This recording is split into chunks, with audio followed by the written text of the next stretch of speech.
Hello everyone, welcome back to my channel Jushams corner আপনাদেরকে আবার স্বাগতম। সেদিন সকালবেলা ব্রেকফাস্ট কমপ্লিট করে পড়তে বসে গিয়েছিলাম। তার কারণ তো সবাই জানেন, সেটা হচ্ছে উদ্ভাসের পরীক্ষা চলছে। সেদিন বাংলা সেকেন্ড পেপার পড়ছিলাম আমি। যখন পড়তে বসেছি তখন হঠাৎ করে মনে পড়েছে আপনারা অনেকেই আমাকে প্রচুর রিকোয়েস্ট করেছেন স্টাডি ব্লগের জন্য। সেজন্য ভাবলাম যে কেননা আপনাদের জন্য একটা স্টাডি ব্লগ বানিয়ে ফেলা যাক। যেহেতু অনেক ব্যস্ততা কাটছে, সেজন্য একদিনে ভিডিওটা আমি এন্ড করতে পারিনি। তিন চার দিনের ক্লিপস নিয়ে রেখে আমি ভিডিওটা মেক করেছি। টেস্ট পেপার নিয়ে আপনাদের অনেক রকমের ডাউট ছিল, আপনারা আমাকে প্রশ্ন করেছেন, তাই আমি চেষ্টা করেছি ভিডিওটাতে আপনাদের সেই ডাউটগুলোকেও সলভ করে দেওয়ার জন্য। অ্যাজ ইউ ক্যান সি, এখানে আমি বাংলা সেকেন্ড পেপারের অনুসর্গ যে চ্যাপ্টারটা আছে সেটা দিয়ে পড়া শুরু করেছি। তাহলে চলুন ভিডিওটা দেখতে। সো আগামীকাল হচ্ছে বাংলা সেকেন্ড পেপার এক্সাম, আর আমি বাংলা সেকেন্ড পেপার এমসিকিউতে কোনো কালে ভালো করতে পারি না, কারণ হচ্ছে আমি সব পড়ে যাই, আমি সব পারি, বাট আমি প্রশ্ন দেখলে কনফিউজড হয়ে যাই যে কোনটা আমি দাঁড়াবো। এটা হচ্ছে বাংলা সেকেন্ড পেপারের আমার সবচেয়ে বড় সমস্যা। আর আই থিঙ্ক এটা ম্যাক্সিমাম মানুষের সমস্যা, যে তারা আসলে কনফিউজড হয়ে যায় তারা কোনটা দাগাবে, কারণ তারা সব উত্তর জানে, সে আবার কনফিউজড হয়ে যায় কোনটা দাগাবো।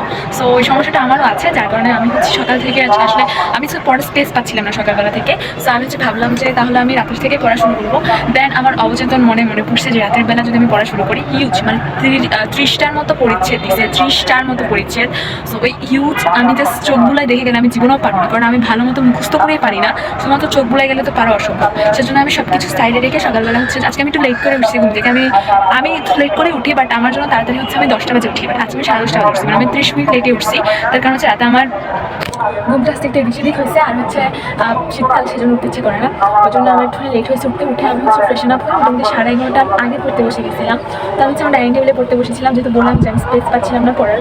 আর আজকে ছিল হচ্ছে একাদশীর পারণা, যারা হিন্দু তারা জানবেন। তো ঘরের সবাই হচ্ছে পারণা করে অনেক টায়ার্ড হয়ে গেছিলো, যেহেতু অনেক সকাল সকাল উঠছে, তো সবাই রেস্ট নিচ্ছিল।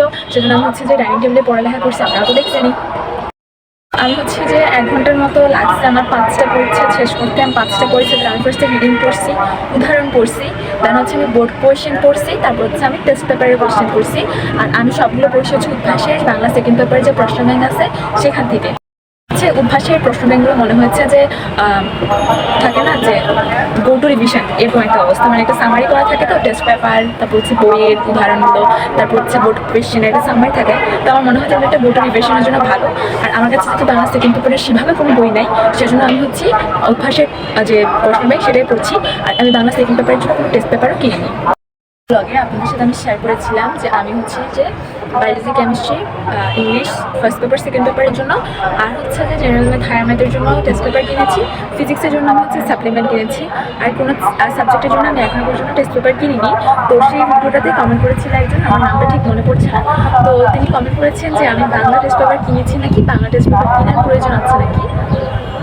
বাংলা সমাজ এই যে চ্যাপ্টারের যে এই যে সাবজেক্টগুলো আছে সেগুলোতে কিন্তু থিওরিক্যাল কোনো চেঞ্জেস আসে না, ঠিক আছে? সেগুলোতে কোনো থিওরিক্যাল চেঞ্জেস আসে না। আপনি ক্লাস 9 থেকে যেই টাইপসের কোয়েশ্চেন পাচ্ছেন, আপনি 10-এ না, আপনি যদি ওই বই সারা জীবন পড়েন, আপনি সারা জীবন সেম কোয়েশ্চেনই পাবেন, কোয়েশ্চেন প্যাটার্ন কোনো চেঞ্জ আসবে না বাংলা সমাজ এইসব সাবজেক্টগুলোতে। তারপর হচ্ছে ধর্ম, বায়োলজি তো কাইন্ড অফ সেম, বায়োলজিতে কোয়েশ্চেন প্যাটার্ন কোনো একটা চেঞ্জেস আসে না, কারণ হচ্ছে এগুলো থিওরিক্যাল সাবজেক্ট, যেগুলো হচ্ছে ম্যাথমেটিক্যাল টার্ম থাকে যে সাবজেক্টগুলোতে, সেই সাবজেক্টগুলোর মধ্যে চেঞ্জেস কিন্তু আসে, কারণ সেই সাবজেক্টগুলো হচ্ছে যে ম্যাথমেটিক্যালভাবে আমরা অনেকভাবে একটা ম্যাথকে প্রমাণ করতে পারি। তবে বায়োলজির ক্ষেত্রে আমি বায়োলজি যে টেস্ট পেপারটা কিনেছিলাম, ওটা কিনে আমি রিগ্রেট করতেছি, কারণ আমার বায়োলজি টেস্ট পেপারের কোনো দরকার ছিল না।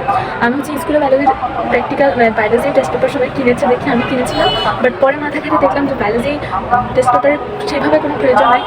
আর আপনারা যদি কিনেন তাহলে কিনতে পারেন। আর যেটা বলবো সেটা হচ্ছে যে বাংলা সমাজ এই সব টেস্ট পেপারগুলো কিনে শুধু টাকা নষ্ট করতে হবে না, এগুলোর থিওরিক্যাল টার্মে কোনো চেঞ্জেস আসবে না। থিওরিক্যাল টার্ম আপনার বইয়ের রিডিং যেটা আছে সেটা থেকেই প্রশ্ন আসবে। ওই রাজনৈতিক দলের যে চ্যাপ্টারটা আছে 6 চ্যাপ্টার, ওখানে রাজনৈতিক দল নিয়ে কথাটা আসবে, রাজনৈতিক দল, তারপর হচ্ছে যে গণতান্ত্রিক সরকারের এইসব বিষয়ে প্রশ্ন আসবে। আবার বাংলার মধ্যে যেখানে হচ্ছে কপোতাক্ষ নদের কোয়েশ্চেন, সেখানে কপোতাক্ষ নদকে নিয়েই কোয়েশ্চেন আসবে, সেখানে কপোতাক্ষ নদের বাইরে গিয়ে কোনো কোয়েশ্চেন করবে না। সো এগুলো হচ্ছে যে এখান থেকে হচ্ছে যে কোয়েশ্চেন প্যাটার্নগুলো চেঞ্জ হবে না। আপনার যেটা দরকার সেটা হচ্ছে আপনার এমসিকিউ সলভ করা দরকার। আর সেই জন্য সেগুলো আপনারা হচ্ছে যে এনসিটিভির যে ওয়েবসাইট আছে, সেই এনসিটিভির ওয়েবসাইট থেকে আপনারা কিন্তু সেইগুলোকে মানে সেই বোর্ডের যে এমসিকিউগুলো আছে সেগুলো আপনারা ফটোকপি করে দেন সেখান থেকে আপনারা পড়তে পারেন। বায়োলজির ক্ষেত্রে সেম কথাটা বলবো, যারা এখনো পর্যন্ত বায়োলজি টেস্ট পেপার কিনে নাই আর মনে করতেছেন যে কিনতে হবে কি হবে না, আমি বলবো যে যদি খুব বেশি প্রয়োজন না পড়ে আপনার, তাহলে কেনার দরকার নাই। কারণ হচ্ছে যে দরকার হয় না। আমি বায়োলজি টেস্ট পেপারটা কিনে মনে হচ্ছে কেন কিনলাম, কারণ ওদের এনসিটিভির যে ওয়েবসাইট থাকে সেখান থেকে আপনারা খুব সহজে ওই বোর্ড কোয়েশ্চেনগুলো পেয়ে যাবেন। আর যারা উদ্ভাসে পড়েন তাদের জন্য আরও একটা সুবিধা হচ্ছে, আপনাদের যে প্রশ্ন ব্যাংকটা আছে, আমার অনেক সাবস্ক্রাইবার হচ্ছে উদ্ভাসে পড়ে, সো আমাকে তারা লিখে, সেজন্য আমি তাদের উদ্দেশ্যে বলছি যারা উদ্ভাসে পড়ছে তারা দেখবেন যে আপনাদের যে প্রশ্ন ব্যাংক দেওয়া হয়েছে, প্রশ্ন ব্যাংকের একদম লাস্টের পেজে কিউআর স্ক্যান কোড দেওয়া আছে। তো ওই কিউআর স্ক্যান কোডে আপনারা যদি স্ক্যান করেন তাহলে আপনারা সব বোর্ডের কোয়েশ্চেন পেয়ে যাবেন উইথ আনসার। কিন্তু সেগুলোকে ফটোকপি করে নিয়ে দেন হচ্ছে সলভ করতে পারেন, দাগাতে পারেন, পড়তে পারেন। যদি কোনো স্কুলের কোয়েশ্চেন থাকে, স্কুলের কোয়েশ্চেনগুলো যেমন আমাদের হচ্ছে শীর্ষস্থানীয় কিছু স্কুলের কোয়েশ্চেন দেওয়া থাকে টেস্ট পেপারের একদম লাস্টের দিকে, সেগুলো চাইলে আপনারা আপনাদের যে ফ্রেন্ড সার্কেলরা টেস্ট পেপার কিনেছে তাদের থেকে ফটোকপি করে নিতে পারেন বা তাদের থেকে হেল্প নিতে পারেন। কারণ গোটা একটা বই কেনার আসলে এত দাম দিয়ে 550-600 টাকা দিয়ে গোটা একটা বই কেনার কোনো কি আমি মাহাত্ম্য খুঁজে পাই না। যারা এই পরিশ্রমগুলো করতে চাচ্ছেন না বা এই ঝামেলায় যেতে চাচ্ছেন না তারা কিনতে পারেন, আমি বাধা দিচ্ছি না। বাট যেহেতু আমার ওপিনিয়ন আপনারা শেয়ার করতে বলেছেন সেটাই শেয়ার করলাম, যে বাংলা, সমাজ, ধর্ম, বায়োলজি এগুলোর টেস্ট পেপার কিনে লাভ নাই, শুধু শুধু টাকা নষ্ট। ইংলিশের ক্ষেত্রে হচ্ছে বলবো যদি দরকার পড়ে তাহলে টেস্ট পেপারের দিকে আগান বা সাপ্লিমেন্টের দিকে আগান। যদি দরকার না পড়ে, আপনার যদি মনে হয় যে আমার ইংলিশের জন্য কোনো প্রকার টেস্ট পেপারের দরকার নাই, তাহলে that's fine, that's up to you যে আপনার দরকার কিনা। আমার দরকার ছিল, যার কারণে আমি টেস্ট পেপার কিনেছি। আর আমি ইংলিশ টেস্ট পেপার অনেকদিন আগে কিনেছি, মানে আমার টেস্ট পরীক্ষা শুরু হওয়ার আগে কিনেছি। আর আমি টেস্ট পেপার কিনেছি হচ্ছে নবদূতের, সবগুলো কিনেছি হচ্ছে লেকচারের, যদি কেউ জানতে চান তাই জন্য বলে রাখলাম।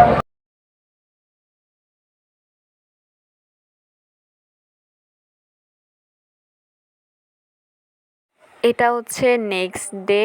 আমি হচ্ছি যে বাংলা সেকেন্ড পেপারে গ্রামার পড়তে পড়তে আমার বাংলা সেকেন্ড পেপারে রিটেন পড়া হয় নাই, সেজন্য আমি রেডি ফেডি হয়ে, তখন দুপুর 3:30টার মতো বাজে, আমি তখন রেডি ফেডি হয়ে একটুখানি বাংলা সেকেন্ড পেপারে যে প্রবন্ধ রচনাগুলো আছে, অনুচ্ছেদ রচনাগুলো আছে, সেগুলো হচ্ছে আমি একটুখানি দেখে যাচ্ছিলাম। যদিও কিছুই কমন পড়ে নেই, আমাকে আলটিমেটলি বানায় লিখতে হয়েছে, বাট তাও যদি একটু দেখে না যায় তাহলে না সেই কনফিডেন্সটা পাই না।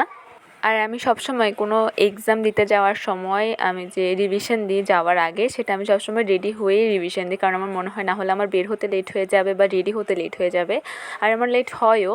তো সেজন্য আমি একেবারে রেডি হয়ে দেন হচ্ছে আমি পড়াগুলো রিভিশন দিয়ে বের হয়ে যাই। এখানে আমি ভালোভাবে কিছুই রিভিশন দিতে পারি নাই, জাস্ট হালকা পাতলা কিছু একটা দেখে আমি দৌড়াদৌড়ি করে চলে গেছিলাম, কারণ আমার এখান থেকে উদ্ভাসে যেতে 30 মিনিটের মতো সময় লাগে, আর আমাকে 4টা বাজে বের হয়ে যেতে হবে। আমি 3:30 বাজে রেডি ফেডি হয়ে আর কি একটু রিভিশন দিয়েছি 30 মিনিটের মধ্যে যতটুকু সম্ভব হয়েছে। আমার আস্তে আস্তে যেহেতু সন্ধ্যা হয়ে যায়, সেজন্য আমি একেবারে জ্যাকেট পরে তারপর যাই। এখানে আমি জ্যাকেট পরতে পারছিলাম না, তো যার কারণে আমার মা একটুখানি হেল্প করলো আমাকে জ্যাকেটটা পরানোর সময়, আপনারা তো দেখতেই পেলেন। তো ব্যাস একদম রেডি ফেডি হয়ে এখন একদম তাড়াহুড়া করে আর কি বের হয়ে যাচ্ছি, কারণ আমার টাইম হয়ে গেছে উদ্ভাসের। চলেন আপনাদেরকে একটুখানি আমার লুকটা দেখাই দিই। এই তো আমি একদম রেডি, সো যাওয়া যাক উদ্ভাসে।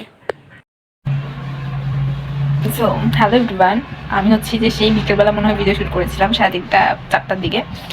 সো এখন হচ্ছে বাজতেছে রাত 8:20, সন্ধ্যা 8:20। আমার আজকে উদ্ভাস থেকে বের হইতে অনেক লেট হয়েছে। আজকে আমাদের বাংলা সেকেন্ড পেপার এক্সাম ছিল, তো যার কারণ থেকে সকালবেলা থেকে আমি কোনোরকম ভিডিও শ্যুট করতে পারিনি, কারণ আমি হচ্ছে সকালবেলার সময়টা পুরোটা পড়তে পড়তে আমি অস্থির হয়ে যাই। মানে যেহেতু আমি হচ্ছে যে আগের দিন আর হচ্ছে পরের দিন সকালবেলায় পড়ি উদ্ভাসের জন্য, তো ওই জন্য ওদের সিলেবাস যেহেতু বেশি থাকে, পড়াটা শেষ করতে একটুখানি নাকানি চুবানি খাইতে হয়। সকালবেলার সময়টা ভিডিও করার কথা মাথায় আনতে পারিনি, আমি জাস্ট পড়ছি উড়াধুরা।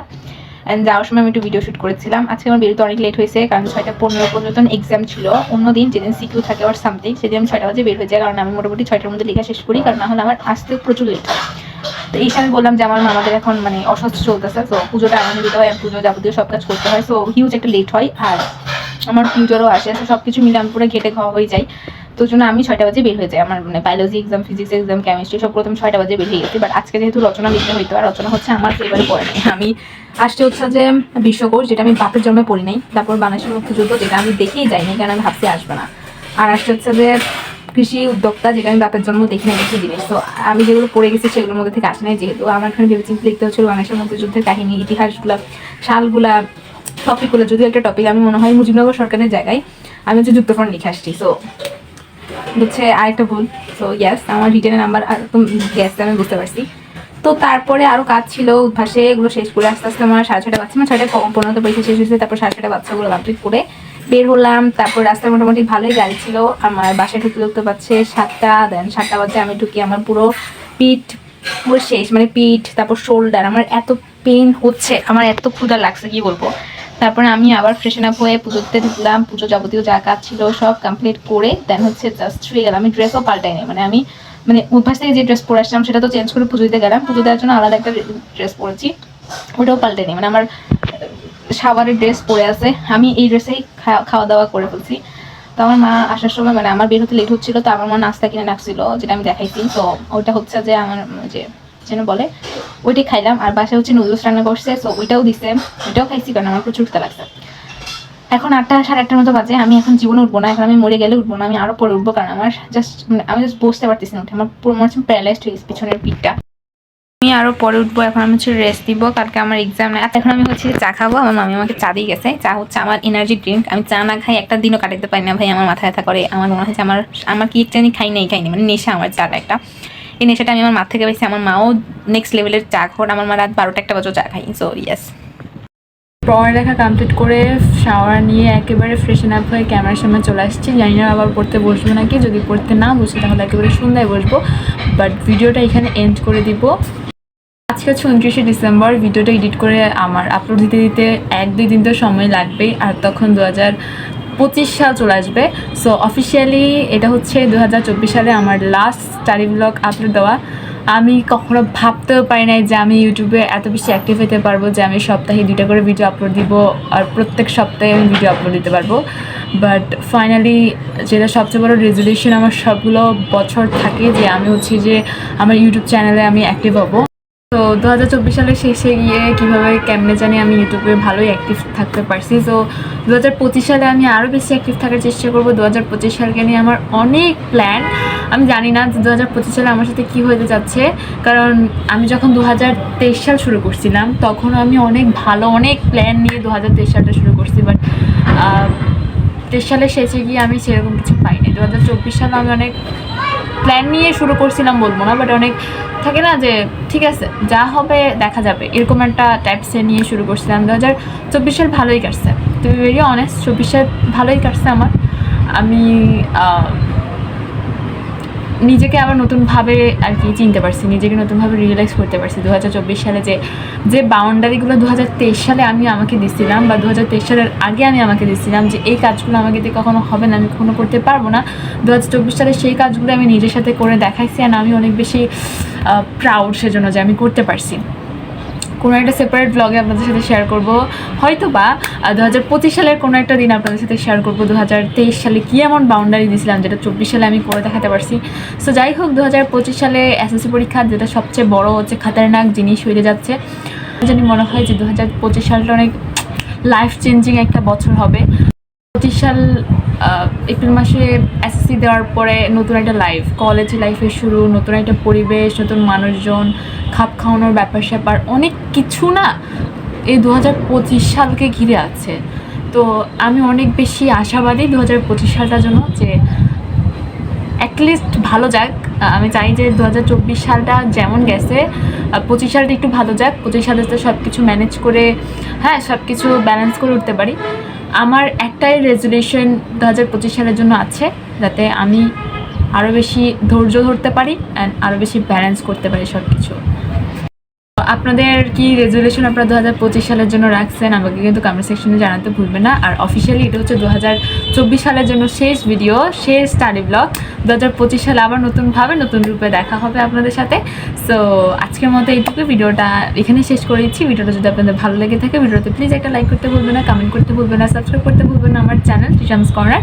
দেখা করে নিচ্ছি আপনাদের সাথে 2025 সালের নতুন একটা ভিডিওর সাথে। ততদিন পর্যন্ত সবাই ভালো থাকবেন, সুস্থ থাকবেন, পজিটিভ থাকবেন, আর হচ্ছে যে প্রে করবেন আমার জন্য যাতে আমি ভালো থাকতে পারি, আমি হচ্ছি যে স্ট্রং থাকতে পারি। So yes, bye bye.